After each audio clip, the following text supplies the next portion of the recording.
بسم اللہ الرحمن الرحیم۔ سلطان محمود غزنوی کا دور تھا۔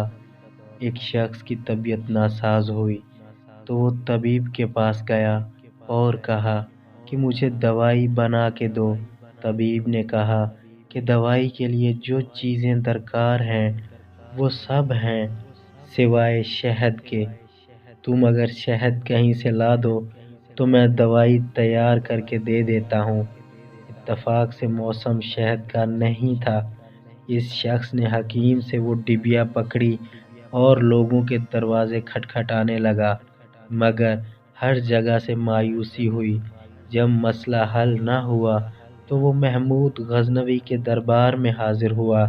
کہتے ہیں وہاں ایاز نے دروازہ کھولا اور دستک دینے والے کی روداد سنی۔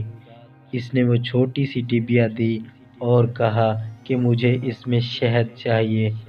ایاز نے کہا آپ تشریف رکھیے، میں بادشاہ سے پوچھ کے بتاتا ہوں۔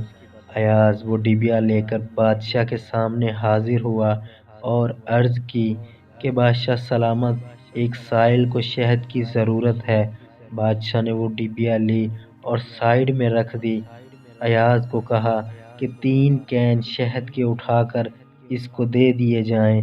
ایاز نے کہا حضور، اس کو تو تھوڑی سی شہد چاہیے، آپ 3 کین کیوں دے رہے ہیں؟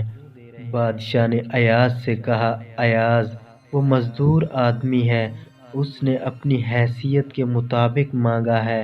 ہم بادشاہ ہیں، ہم اپنی حیثیت کے مطابق دیں گے۔ مولانا رومی فرماتے ہیں آپ اللہ پاک سے اپنی حیثیت کے مطابق مانگیں، وہ اپنی شان کے مطابق عطا کرے گا، شرط یہ ہے کہ مانگیں تو صحیح۔ دوستو، اچھی بات کو شیئر کرنا صدقہ جاریہ ہے۔ جزاک اللہ۔